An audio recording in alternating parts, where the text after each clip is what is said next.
இரண்டாவது மாநாடு வந்து இப்போ போட்டிருக்காரு. இப்போ ஒரு நடிகராக நான் சக நடிகனாக அவருக்கு என்னுடைய வாழ்த்துக்களை நான் சொல்றேன். ஏன்னா யார் வேணாலும் இன்னைக்கு அரசியலுக்கு வரலாம். வாக்கு போடுகிற அரசியலில் நானும் இருப்பதால் ஓட்டு போடுற அரசியல நான் இருக்கேன். அதனால வரக்கூடிய எல்லாருக்குமே யார் வேணா வரலாம். ஸோ அது ஒரு நல்ல விஷயம்.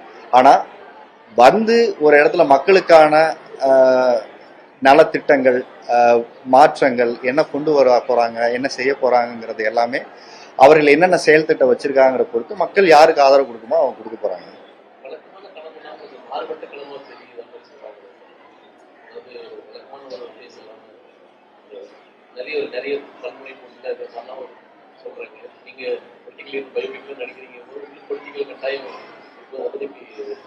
எல்லாருக்குமே ஒரு அரசியல் பார்வை இருக்கும்.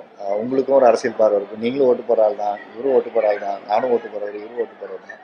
ஸோ எல்லாருக்கும் ஒரு அரசியல் பார்வை இருக்கும். மக்களுடைய சாய்ஸ் எப்பவுமே தனக்கான தலைவர் யாருங்கிறத அவங்க எப்பவுமே ஒவ்வொரு எலெக்ஷன் வரும்போது சரியா தேர்ந்தெடுத்துட்டு இருக்காங்க. ஸோ அந்த சாய்ஸ்ல யார் இருக்க போறா ரேஸ்லங்கிறது வந்து எலெக்ஷன் முடிஞ்சோடனே தெரியும். யார் யார் என்ன திட்டங்களை எடுத்து வைக்கிறாங்களோ அதற்கு தகுந்த மக்கள் ஓட்டு போட போறாங்க.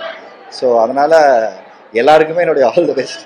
ஏன்னா பல முனை போட்டி இருந்தாலும் யாரோ ஒருவருக்கு தான் வந்து ஒரு ஆட்சி அமைக்க போறாங்க. அந்த ஒருவர் யார் நல்ல தலைவராக மக்கள் பார்த்து எல்லாம் தேர்ந்தெடுக்கணும். ஸோ அதனால அந்த ரேஸ்ல இந்த வருஷம் அவரு கலந்துக்கிட்டாரு. அவருக்கு என்னுடைய வாழ்த்துக்களை நான் சொல்லிக்கிறேன். அவருடைய ரசிகர்களையும் அவருடைய இதுவரைக்கும் ரசிகராக இருந்தவர்கள் இன்னைக்கு வந்து அரசியல் படுத்துறதுக்கான ஒரு முயற்சியை மேற்கொண்டிருக்காரு. அதுக்கு ஆல் தி பெஸ்ட்.